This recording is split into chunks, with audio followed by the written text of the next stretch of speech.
سے پوچھا کہ کتنے حلقوں کے اندر آپ نے دھاندلی کروائی تو انہوں نے کہا جی تمام ایم این ایز جو یہاں سے الیکٹ ہوئے ہیں اور وہ ان کا تعلق آزاد امیدواروں سے نہیں ہے، وہ یا تو پاکستان پیپلز پارٹی سے تعلق رکھتے ہیں یا پاکستان مسلم لیگ نون سے تعلق رکھتے ہیں، ان سب کو ہم نے جتوایا تھا۔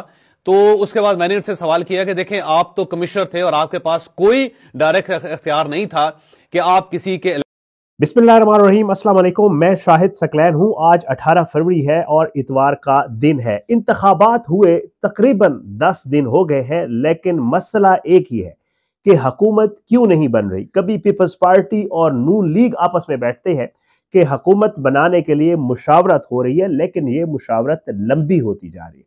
ساتھ ساتھ پاکستان تحریک انصاف دعوے دار ہے کہ ان کے پاس فارم 45 کے مطابق تقریباً 160-70 سیٹیں ان کی ہیں۔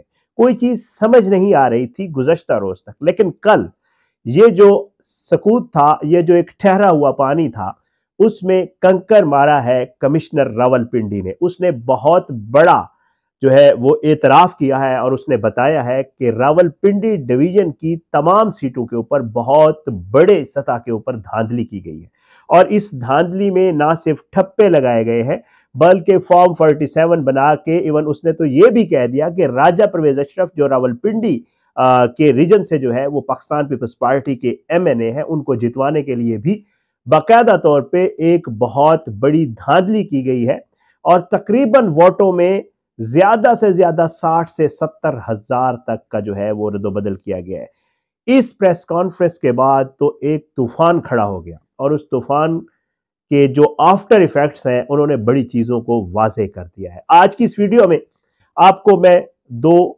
آڈیو کلپس سناؤں گا جن کو سن کر آپ کو اندازہ ہو جائے گا کہ معاملات کس طرف جاتے ہوئے نظر آ رہے ہیں۔ ایک تو وزارت اعلیٰ بڑی خوشی سے لے رہی ہے مسلم لیگ نون پنجاب کی وزارت اعلیٰ کے لیے، میری اطلاعات کے مطابق مریم نواز صاحبہ کو پروٹوکول بھی مل چکا ہے اور وہ بالکل تیار ہے۔ جیسے نواز شریف صاحب شیروانی پہننے کے لیے لندن سے آئے تھے، اسی طرح مریم نواز صاحبہ بھی بالکل وزارت اعلیٰ کے لیے تیار ہے۔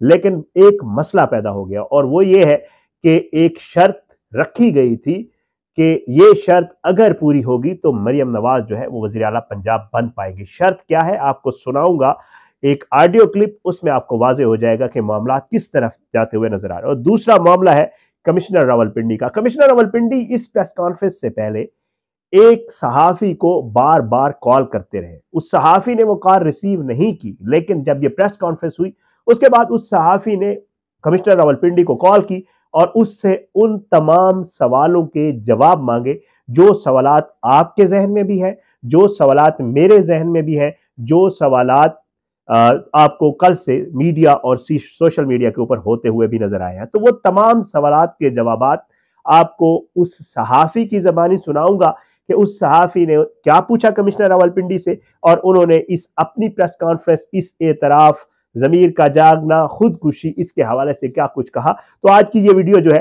ذرا آپ کو تفصیلاً ان چیزوں کے حوالے سے بتاؤں گا۔ عمران خان صاحب راولپنڈی اڈیالہ جیل میں قید ہے۔ بہت فیک نیوز چلائی گئی کہ شاید ان کو بنی گالہ شفٹ کر دیا گیا ہے، جو کہ بہت بڑا جھوٹ تھا، اور عمران خان صاحب اب تک جو ہے وہ اڈیالہ جیل میں موجود ہے، لیکن اڈیالہ جیل میں بیٹھے ہوئے بھی باہر موجود لوگوں کی انہوں نے نیندیں حرام کی ہوئی۔ اس میں کوئی شک نہیں ہے کہ اڈیالہ جیل میں بیٹھ کر وہ جو اپنے کارڈز کھیل رہے ہیں، ان کارڈز کا جو اثر ہے وہ بڑی دور تک جا رہا ہے، اور آج تک باہر ہونے کے باوجود نون لیگ اور پاکستان پیپلز پارٹی انتخابات میں بہت ساری سیٹیں حاصل کرنے کے باوجود بھی حکومت نہیں بنا پائے ہیں۔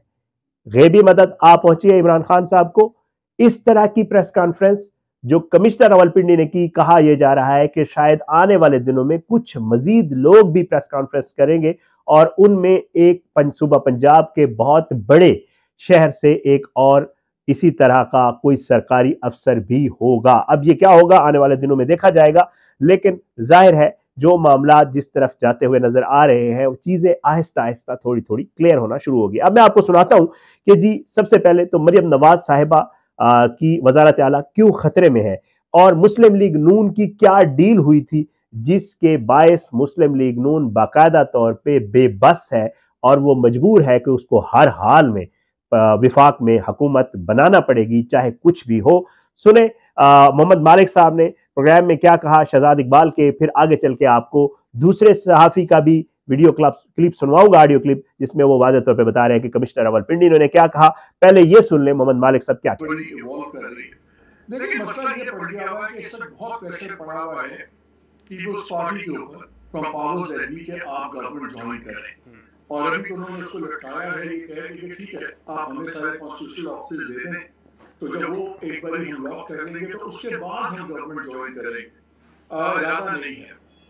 سین اب یہ ہو گیا ہوا کہ سینٹر میں حالات اتنے خراب ہیں اور اتنے ٹف اکنامک میجرز اور سب کچھ لینے پڑیں گے کہ کوئی بھی گورنمنٹ بنانا ہی نہیں چاہتا. یہ مطلب بھی نہیں اصل میں بنانا چاہتا، لیکن ان پہ پریشر اتنا زیادہ ہے. ظاہر ہے کہ جن لوگوں نے ساری یہ مینج کی سب کچھ کیا، اب وہ کہتے ہیں بھائی گورنمنٹ تو آپ کو بنانی پڑے گی. ان کا آگے سے جواب آ رہا ہے کہ پھر آپ پیپلز پارٹی کو وہاں سے شامل کریں. سو وہ ایک پریشر ہے کیونکہ سب کے لیے ایک آئیڈیل سچویشن بھی آ گئی. شہزادہ دیکھیے ان کے پاس پنجاب ہے، 5 سال کے لیے سیکیور ہو گئے، مریم بی بی وہاں پہ آ جائیں گی. ان کے پاس سندھ ہے، پی ٹی کے پاس کے پی ہے، بلوچستان بھی چلا جائے گا پیپلز پارٹی کو. تو صوبہ کوئی نہیں چھوڑنا چاہ رہا، سینٹر میں کوئی آنا نہیں چاہ رہا. لیکن جو ساری یہ ارینجمنٹ بنی تھی میاں صاحب کے آنے کی سب کچھ، اس کا ایک اسینشل جو انڈرسٹینڈنگ وہ یہ تھی کہ یہ آ کے سینٹر کے اندر لیڈ کر کے پھر اکنامک ریوائول اور ساری چیزیں کریں گے، اور پھر کو یہ کہتا کہ خان صاحب کو باہر کر دیا جائے گا. اب یہ نہیں ہو سکتا کہ آپ سینٹر میں گورنمنٹ نہ بنائیں جب سارا بدنامی گند پڑ گیا وہ انسٹیٹیوشن کے کھاتے، تو آپ سینٹر میں گورنمنٹ نہ بنائیں اور کہیں ہم تو پنجاب لے کے بیٹھ جائیں گے. وہاں پہ بھی دو بڑی کلیئر انڈرسٹینڈنگ ہے. اگر سینٹر میں نہیں آتی پی ایم ایل این تو آپ دیکھیے گا پنجاب میں پھر مریم نواز بھی چیف منسٹر نہیں بنے گی. یہ دونوں چیزیں جڑی ہوئی ہیں آپس میں. پی ایم ایل این کا وزیر اعظم اگر سینٹر میں نہیں ہوگا تو پھر آپ کو مریم نواز نہیں نظر آئیں گی چیف منسٹر پنجاب بھی. یہ بھی بات اب لکھ لیں آپ کے پروگرام میں نے آپ کو یہاں پہ کہا تھا. مالک صاحب کی گفتگو آپ نے سن لی، واضح طور پہ بتا رہے تھے مسلم لیگ نون، یہی ظاہری بات ہے، پوسٹر بوائے بنا کے لایا گیا نواز شریف کو اور کہا گیا کہ آ کے ملک بچاؤ نواز شریف، اور پتہ نہیں اکانومی کی یہ صورتحال کر دیں گے. اور پھر اخباروں میں اربوں روپے کے اشتہارات لگوائے گئے اور ایک وزیر اعظم کا پروٹوکول پہلے سے ہی جس دن وہ لندن سے روانہ ہو رہے تھے اس دن دیا گیا. لیکن یہاں آ کر معاملہ الٹ دیا لوگوں کے مینڈیٹ نے. اب اس کے بعد نون لیگ وفاق میں حکومت لینے سے پیچھے ہٹ گئی ہے. اب آتے ہیں دوسرے معاملے کی طرف. دوسرا معاملہ ہے کمشنر راولپنڈی والا. کل سے بڑی باتیں ہو رہی ہیں، آپ نے دیکھا ہوگا مسلم لیگ نون کے ٹویٹر ہینڈلز کی طرف سے، اور بہت سارے کل سے ٹویٹر بہرحال پاکستان میں ڈاؤن ہے، لیکن کیونکہ مجھے بھی ٹویٹر استعمال کرنے کے لیے جو ہے وہ نیدرلینڈ جانا پڑا صبح 3-4 دفعہ اور واپس آنا پڑا، یعنی وی پی این لگا کے. وی پی این کے ساتھ ٹویٹر چل رہا ہے، تو آپ سوشل میڈیا کے اوپر دیکھ سکتے ہیں کہ کس طرح مسلم لیگ نون جو ہے وہ باقاعدہ طور پہ کمشنر راولپنڈی، وہ کمشنر راولپنڈی جو نگران حکومت نے لگایا تھا، وہ کمشنر راولپنڈی جس کے شادیوں کے ایونٹس میں جو ہے وہ ساری نگران حکومت کے لوگ اور مسلم لیگ نون کے لوگ جاتے رہے ہیں، اس کمشنر راولپنڈی کو جو ہے وہ رانا ثناء اللہ اور نگران حکومت پنجاب کے کچھ لوگ کہہ رہے ہیں کہ شاید ان کی دماغی حالت درست نہیں ہے. کمشنر راولپنڈی سے ایک صحافی جن کو کال کرتے رہے جاوید چودھری صاحب نے کمشنر راولپنڈی کا جو ہے ان سے موقف لیا ہے فون کے اوپر. جاوید چودھری صاحب نے کیا کہا اور کمشنر راولپنڈی نے اس کا کیا جواب دیا، آپ یہ سن لیں، پھر اس کے اوپر مزید تھوڑی سی آگے بات کریں گے. سے پوچھا کہ کتنے حلقوں کے اندر آپ نے دھاندلی کروائی، تو انہوں نے کہا جی تمام ایم این ایز جو یہاں سے الیکٹ ہوئے ہیں اور وہ ان کا تعلق آزاد امیدواروں سے نہیں ہے، وہ یا تو پاکستان پیپلز پارٹی سے تعلق رکھتے ہیں یا پاکستان مسلم لیگ نون سے تعلق رکھتے ہیں، ان سب کو ہم نے جتوایا تھا.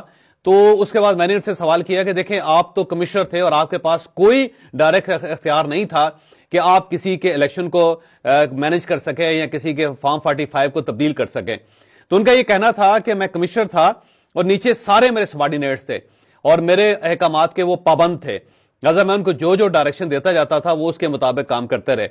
میں نے ان سے پوچھا کہ اس ڈویژن کے اندر تو راجہ پرویز اشرف صاحب بھی آتے ہیں جو اس وقت اسپیکر ہیں، تو کیا آپ نے ان کا الیکشن بھی مینج کیا؟ تو انہوں نے کہا کہ ہاں جی میں نے ان کا الیکشن بھی مینج کیا اور مجھے انسٹرکشنز تھی کہ میں نے ان کو بھی جتوانا ہے، لہذا میں نے راجہ پرویز اشرف صاحب کو بھی جتوایا.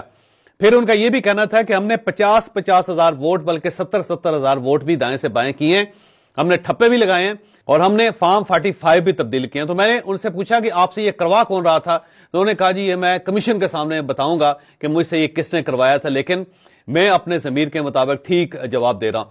میں نے ان سے پوچھا کہ یہ سوشل میڈیا کیونکہ آپ بہت زیادہ استعمال کرتے تھے، کہیں اس کا افیکٹ تو نہیں ہے؟ تو اس پہ ان کا جواب یہ تھا کہ اس میں کوئی شک نہیں کہ میں سوشل میڈیا استعمال کرتا تھا، اور اس کا اثر بھی میرے اوپر تھا، کیونکہ جو باہر سے لوگ میرے دوست تھے، جو میرے جاننے والے تھے، جو میرے رشتہ دار تھے، وہ مجھے وہاں سے میسج ریگولر بھیجتے رہتے تھے، اور ان میسیجز سے میں باقاعدہ متاثر ہوتا تھا، اور یہاں سے بھی جو میسیجز آ رہے تھے، جو میں پاکستان کی فضا دیکھ رہا تھا، اس میں مجھے محسوس ہوا کہ مجھے اپنا کردار ادا کرنا چاہیے، لہذا میں اپنے ضمیر سے مجبور ہو کے میں یہ پریس کانفرنس کرنے پہ مجبور ہوا۔ میں اور اس پہ انہوں نے یہ بھی بتایا کہ میں نے 2-3 مرتبہ خودکشی کی بھی کوشش کی، کیونکہ الیکشن کے بعد میں اپنے ضمیر کا یرغمال ہو گیا تھا، اور آج صبح جب میں یہ فیصلہ کر رہا تھا کہ مجھے کیا کرنا چاہیے، تو اس وقت بھی میں سیوسائڈل ٹینڈنسی میں تھا۔ میں نے اس وقت بھی فیصلہ کیا کہ مجھے مر جانا چاہیے، اور شاید میں پہلا کمشنر ہوں گا پاکستان کی ہسٹری میں جو اپنی سیٹ پہ بیٹھ کے خودکشی کرے گا۔ لیکن پھر میں نے سوچا کہ مجھے خودکشی کرنے کے بجائے سچ بولنا چاہیے، اور اس کے بعد میں سچ بولنے پہ مجبور ہو گیا۔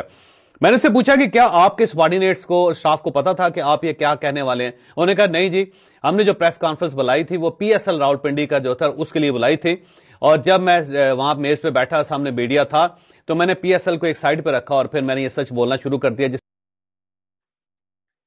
یہ تھے جاوید چودھری صاحب کے کمشنر راولپنڈی سے سوالات اور کمشنر کے جوابات۔ حیران کن طور پر پاکستان میں یہ ایسا ہوتا ہے کہ جس کے خلاف الزام لگایا جائے وہی کمیشن بناتا ہے، اور وہی اپنے خلاف لگائے گئے الزامات کی تحقیقات کراتا ہے۔ تو پھر کیسے ہوگا یہ سارا معاملہ ٹھیک؟